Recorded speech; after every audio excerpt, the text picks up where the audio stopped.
June 24th was the greatest day in Florida Panthers history. Now it's back with a Stanley Cup Final rematch at the scene where the Florida Panthers won it all.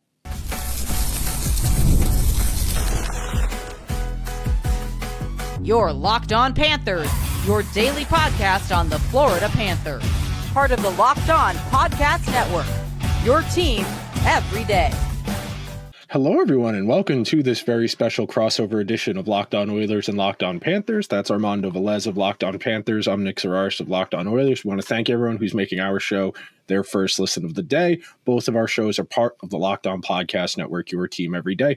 So on today's show, we're going to do our first segment. We're going to talk general, just kind of where our teams are at in the standings, recent form. Our second segment, Armando has two questions. I don't know what they are, and I have two questions for Armando that I don't know what they are about our respective teams to kind of give you guys a little bit more of color and deeper meaning.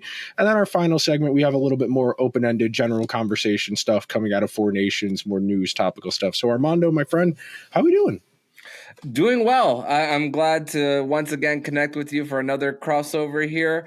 And to think that I do have a little bone to pick with the NHL on this matchup, because this was originally supposed to be a nationally televised game on ESPN Plus, but they took it off of this one and put it back to local television. But the NHL did make it up to the Florida Panthers by giving them a nationally televised game against the Toronto Maple Leafs down the line. So I wish the national audience got to see this one for this matchup. So with that in mind, the big story for this game from the Oilers perspective is this is the longest losing streak the Oilers have been on all year. They lost the last game before the Four Nations face-off break to Colorado. They've lost 3 in a row since returning.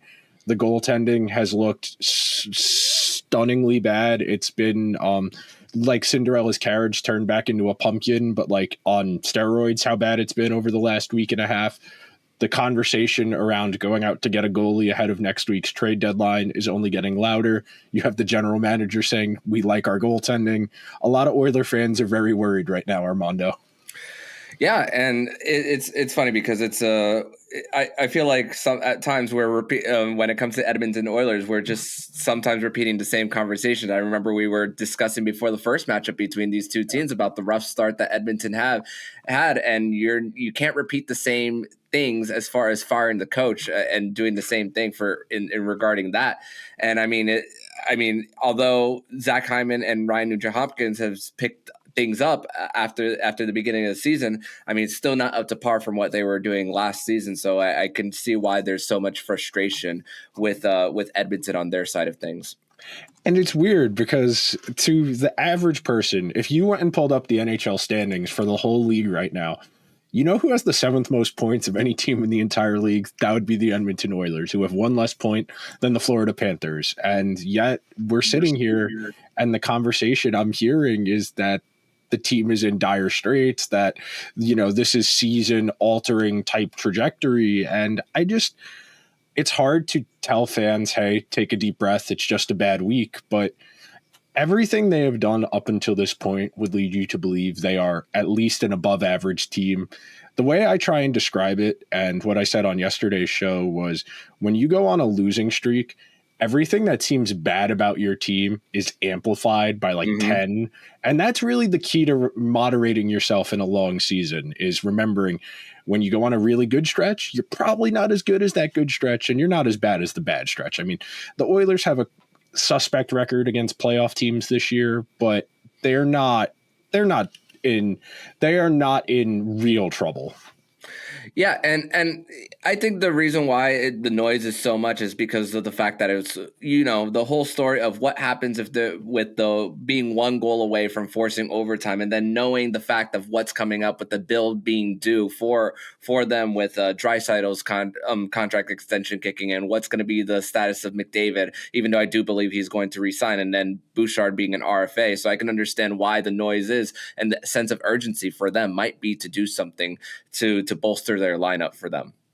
So as we sit here ahead of the second game, I'd be remiss if I didn't mention that the first time these two teams played was about as close as you're going to get to getting punched in the face watching a hockey game on TV.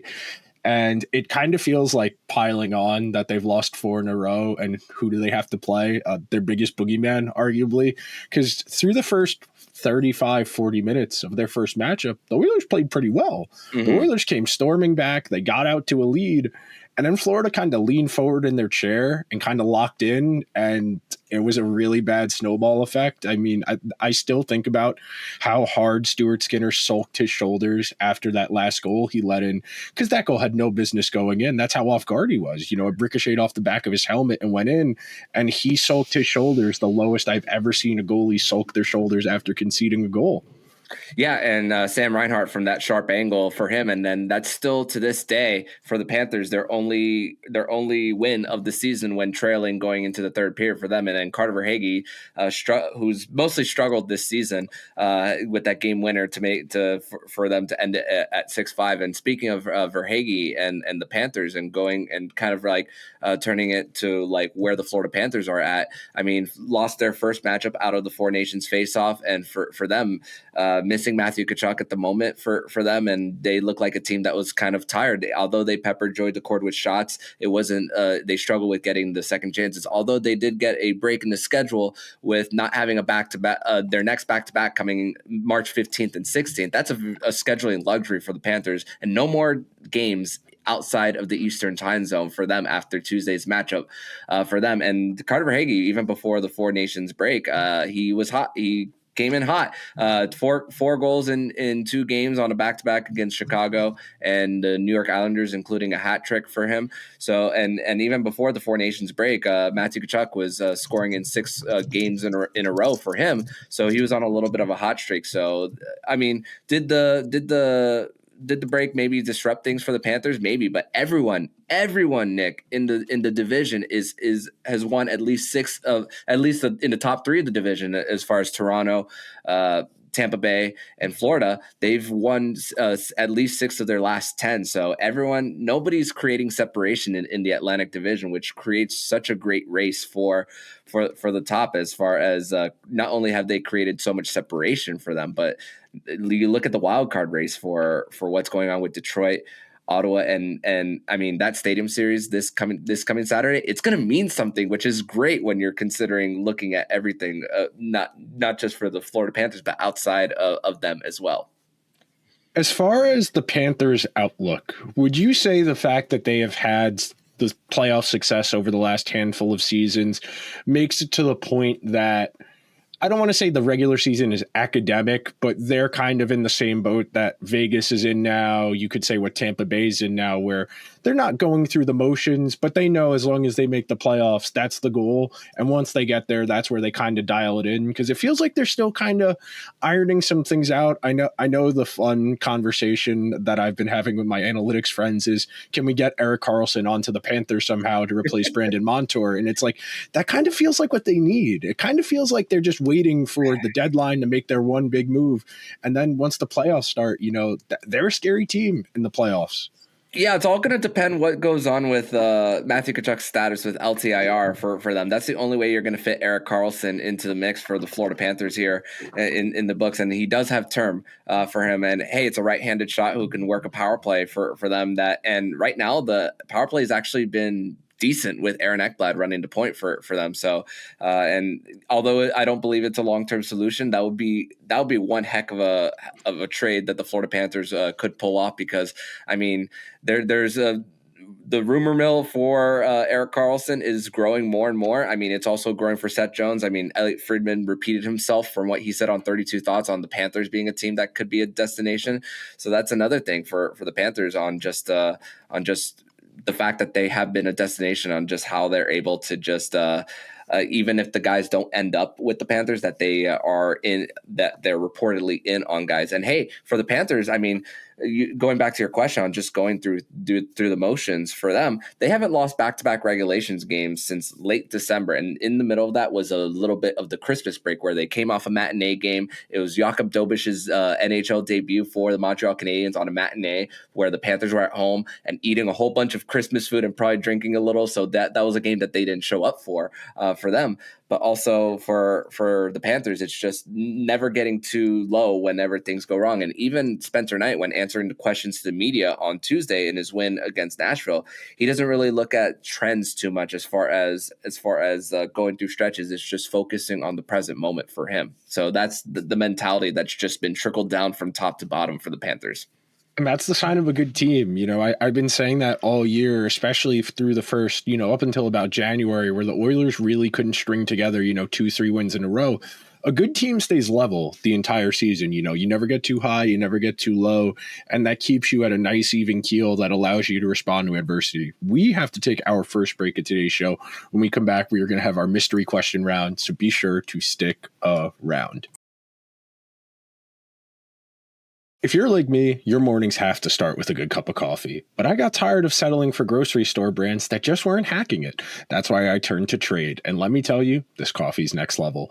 Trade is the #1 specialty coffee marketplace in the U.S., bringing you fresh coffee from over 50 of the country's top roasters. Their experts have taste tested thousands of coffees, curating over 450 amazing roasts. Whether you're new to coffee or know exactly what you like, they will handpick the personal match for you. They have a quiz where in under a minute they can match you to a roast that is fresh, smelled incredible, and tasted even better. The subscription makes it so easy. No more last-minute grocery store runs or settling for whatever's in the pantry. Right now, Trade is exclusively offering our listeners 40% off their first order at drinktrade.com/lockedonnhl. That's drinktrade, TRADE.com/lockedonnhl for 40% off your first offer. drinktrade.com/lockedonnhl. Thank you to everyone who is hanging out here with Armando and I on this crossover edition of Locked On Oilers and Locked On Panthers. Armando, I throw the floor to you. What is your first question about the Oilers? My question about them is just where things stand as far as I know I mentioned in the first segment really about the sense of urgency for them to try to win something this year for them. And it really, when Stan Bowman took over and then you saw the offer sheet situation with Broberg and Holloway, they make the trade for Matthew Savoie, who has played a few games now. He's on Draisaitl's wing. Okay, and then you bring in Jess Skinner off that buyout from Buffalo. But the problem there is, although it's a 1-year deal, there's a no move clause in it. He seemed to have found himself a little bit out of the rotation for the Edmonton Oilers there. So it's just like where do things go from here when it comes to just continuously trying to supply the lineup when it comes to just the forward? Because once again, it's just when you think about the lack of production from Zach Hyman and Ryan Nugent-Hopkins for this season. I mean, Rachel Dorier does have as far as guys who they could look out after is Ryan Donato and Brock Besser. They have to look at guys on expiring deals, and that's kind of the tough part for them. It's not a team that could really look for terms. So where is your headspace when it comes to just where they can go here? That's a great question. Evander Kane is lingering over all of this as well, and I know it was reported today. I think Darren Dreger said it on radio in Toronto that the Oilers don't think they're going to have that LTIR money, meaning that Evander Kane is going to return to play at some point before the end of the regular season, which really throws a monkey wrench in any potential sizable additions without sending money out. I know they could hypothetically trade Evander Kane, but you'd be very curious to see what the market is for a player who hasn't played in 10 months, who has, I think, 2 years remaining on his deal at like $5.5 million per year. He doesn't have full no trade protection anymore. It's down to 16 teams. So hypothetically, half of the league could potentially acquire him, but they have too many forwards to begin with.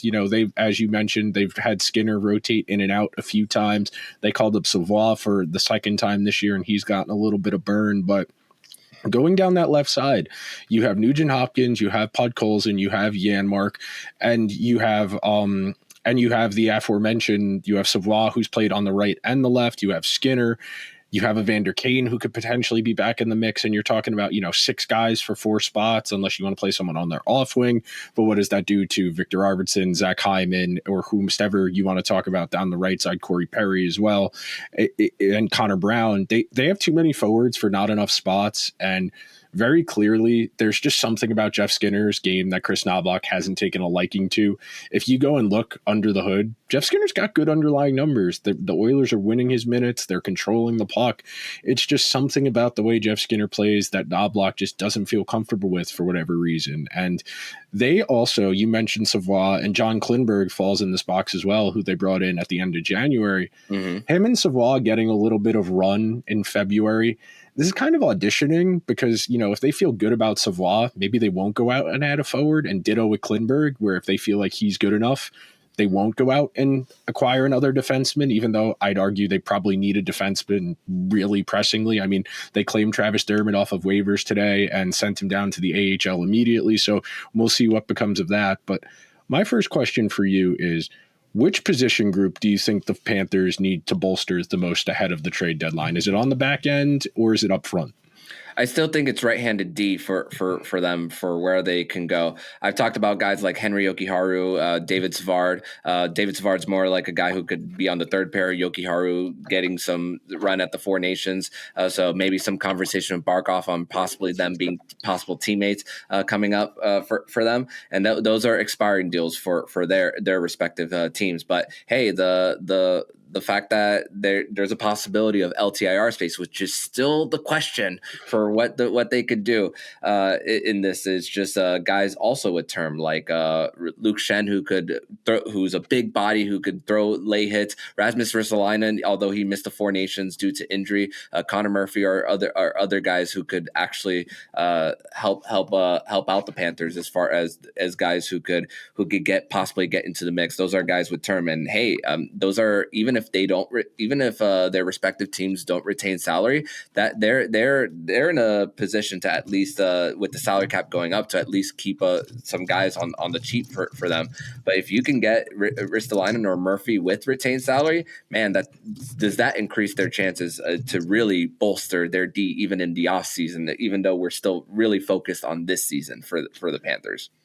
So it feels kind of moot to talk about the Panthers big picture without Matthew Tkachuk. Any team missing one of their best players any team missing one of their best players is going to have a tall order in the postseason. But the one word of assurance I would give you is that's a really veteran laden group. You've got a really good head coach, and he knows how to push the buttons to get the most out of guys in the right situations. And it's really, that's a good feeling to have, where your coach is going to be able to get the most out of something. That's what everyone wants from their head coach, regardless of the sport. Can you push the right buttons and coach just a little bit more out of your guys? Yeah, and thankfully a lot of leaders on the team, Barkov, Reinhart. Sam Bennett is 1 goal away from a 20-goal season, so he's been definitely stepping up. I'm just interested to see how someone like Carter Verhaeghe, although he's struggled a bit this season, of how he carries through for this one, and how a guy like Mackie Samoskevich continues to fit into the top 6 for them. But the next question I have with you, Frank Saravelli spoke with Stan Bowman recently, and this was before the losing streak for the Oilers, on just the status of goaltending for them, and just whether they're going to go trade for one. And he said no at the time. And then there's also been discussion of just John Gibson. Is he going to be an Edmonton Oiler? Is he going to be a Carolina Hurricane? What's going to happen there? But he's hurt again. That's the thing so that doesn't help things for his cause on trying to get out of Anaheim. So but also it's with Stuart Skinner. I mean, you want to also put some confidence there for him, but also there's also discussion on just play around him, on just with the fact that Edmonton is like fast-paced team, so you're going to get a lot of shots against, so you're going to be under a lot of pressure. So how is that situation defensively seen? I wish I had a good answer for you. My My logic as a sports fan tells me that Stan Bowman has no incentive to be honest with Frank Saravelli. It's not in his interest to come out and say, we need a goalie, because if he does that, teams are just going to give him a harder time trying to get one. But at the same time, Frank generally has a decent line of contact to organizations, and it's plausible. And you got to say the right things. You mentioned Stuart Skinner and his confidence. You don't want to jack that up, because eventually, even if it's as soon as next season, you're going to have to figure out your goalie room again. Calvin Pickard is fine for what he is, the backup on a good team, but this team's not winning anything because of their goaltending. We all know that. It's if the team in front of them is good enough where they don't have to do a whole lot, you can win pretty consistently. But as we've seen over the last week and a half, 2 weeks, when the team in front of them isn't great, the margin for victory is a lot more difficult. Yeah, no doubt. And we've seen Stuart Skinner stand on his head. I mean, we've seen also how outstanding that the penalty kill for the Edmonton Oilers, just giving up 4 power play goals against during that playoff run.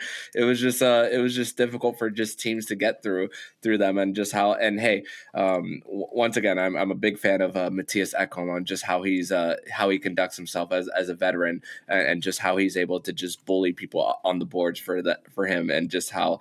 And just and a veteran on that group. But hey, there's still those questions on what Bouchard can do defensively outside of just being a 100-point man. That sets me up nicely for the question I'm going to ask, but I'm going to do it in our final segment because it ties into one of the things I wanted to talk about over there. We will be right back, so be sure to stick around.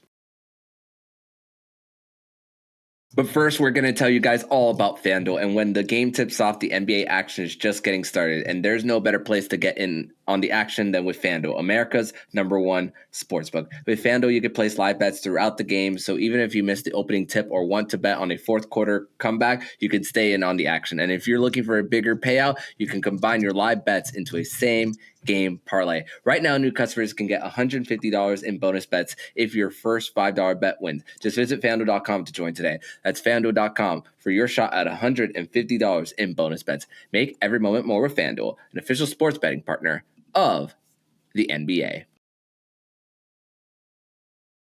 Thank you to everyone who is hanging out with Armando and I here on this crossover edition. So the question I had is tied into the Matthew Tkachuk stuff, the Four Nations face-off stuff.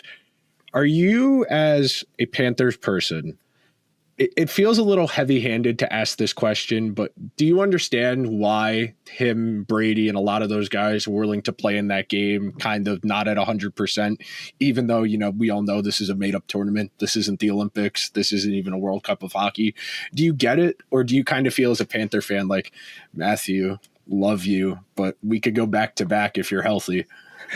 I said it. I said it quite a few times that the Panthers owe Matthew Tkachuk for everything, for them trading for him and then changing the identity of the team. So I was very okay with even after he got hurt the first time and say, hey, do it for your country.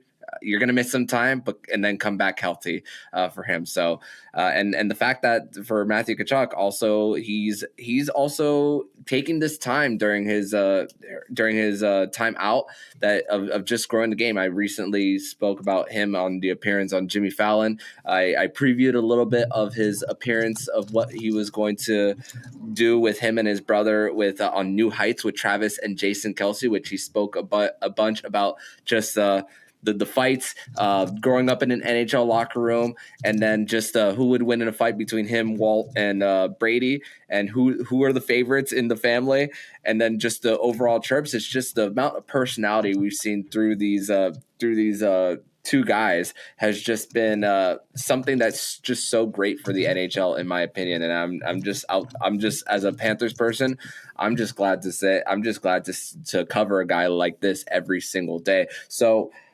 going back to Four Nations and just personalities and just guys being on full display. I mean, the torch has been passed in Canadian hockey with the game-winning goal to Connor McDavid, and just although I was cheering for the USA, I kind of gave a few claps when I said, "Wow, that was just pure greatness on full display."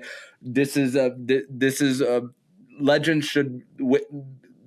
should have the chance to win at every level. If it's not Connor McDavid against the Florida Panthers, I want to see him lift the cup.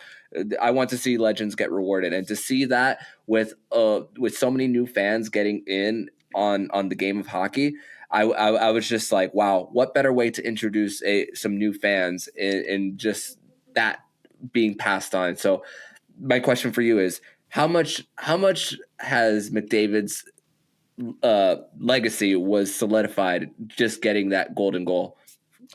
I think for him personally, he would tell you it was a cool moment, but I'm trying to win a Stanley Cup. And I think next year, I think the Olympics will matter a lot more. No doubt. You saw that these guys took this seriously, that a lot of guys took this as kind of an audition for the Olympics, if you will, of if I have a good tournament here, this will really help my case as far as making the team next year. As far as what it means, it's a cool moment. It's something I'll always remember. Like you said, I was rooting for the States to win. I picked Canada to win on Locked On NHL on the Thursday, the morning of, just because they have the guys, man. You get into those big game environments and big experience gap between Team USA and Team Canada, especially when you look at the playoff games played. Canada had like 600 something more playoff games played between 14 cups. 14 cups versus I think USA had 3 or 4. Really big experience gap. And the biggest thing I'm happy about is the hockey was good. It got really high quality hockey in front of people who don't regularly watch it. And even if you got 5 people who were casually excited by that and wanted to watch, the Oilers play the Capitals, whatever it was, I think it was Saturday of last weekend. That's the point of international hockey. We're trying to get you in the door. That way you can become one of us who knows how fast Connor Brown skates in a straight line. That's why you want to know how fast Henry Jokiharju can skate. Then you start getting involved. That's kind of the goal of international hockey, and it's good it's back. It is really important that it's back because it was good for everyone involved. Even, look, Matthew Tkachuk himself would tell you he has no regrets about playing in that game, not feeling 100%, and that's how it mattered.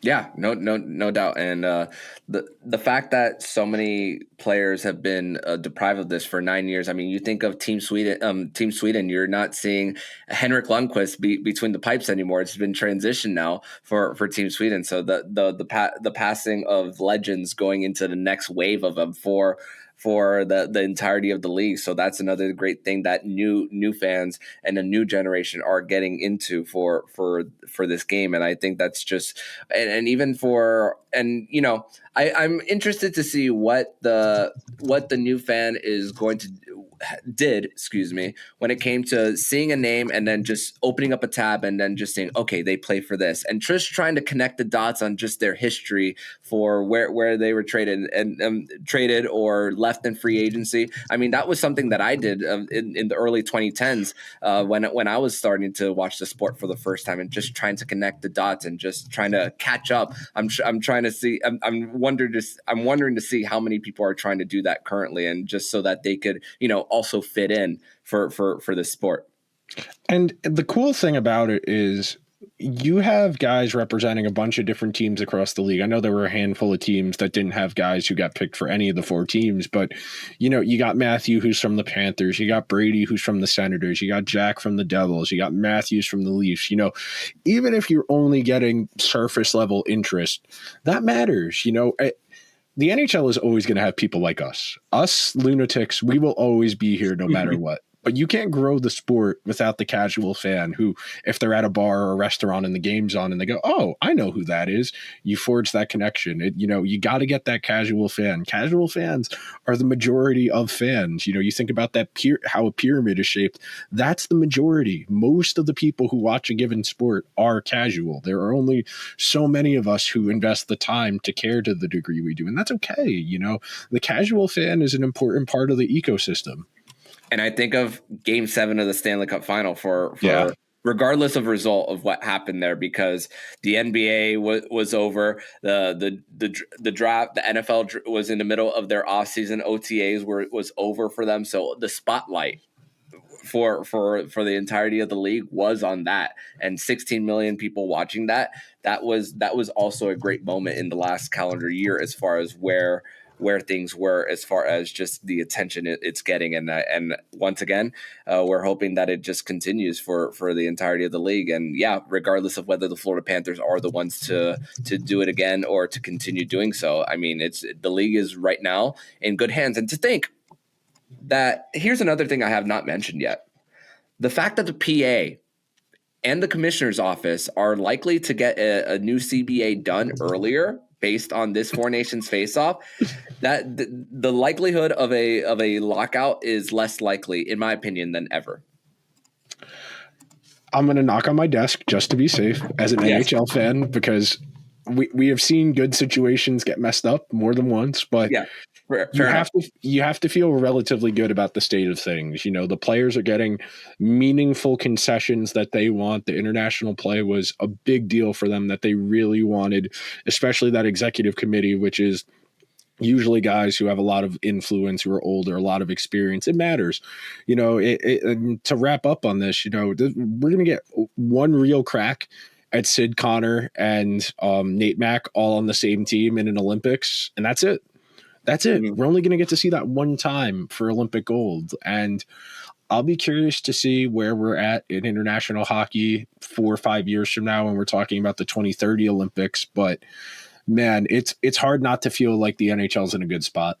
Yeah, and more Connor McDavid glory on that stage as well for him, because I think fans just deserve to see greatness on their television screens on such a big stage. Hey, man, I haven't been as engaged in basketball as I was watching the Olympics last summer since I was like 15 or 16 years old. It's when you get those opportunities to watch LeBron, Katie, and Steph, and you get the young bucks like Devin Booker, and you get Anthony Edwards, the guys, you know, that matters. That institutional knowledge you pass down about this is what it means to play for your country. You carry yourself a certain way. You put that maximum effort in. We're only going to get X amount of minutes because everyone's got to play unless you're Jason Tatum, but it matters. It matters. But that will do it for today's crossover edition of Locked On Oilers and Locked On Panthers. I really hope, even if the Oilers don't win tonight, just play well. They haven't even played a decent game in like 2.5, 3 weeks. So even if they lose, as long as they play well, I think that's really all I need from them tonight. Just some progress. Because right now it feels like the building's on fire. Putting the fire out would be really nice. That's all I'm asking. Yeah. And Eetu Luostarinen will return to the lineup for the Panthers after the birth of his child. Justin Sordiff, 1 game in, scores a goal, and then gets sent back to Charlotte. So good things are going on in Florida Panther land as far as guys getting in on the action, even though we're still waiting for everything as far as the news on Matthew Tkachuk. Armando and I will talk to you guys again real soon. If we cross paths again in the playoffs, I don't know if my sanity can handle that, but we will definitely check in at some point over the summer if a Stanley Cup Final rematch doesn't come to fruition. Thank you so much, my friend. Thank you. And you've been listening to Locked On Florida Panthers podcast, part of the Locked On Podcast Network, where it's your team every day.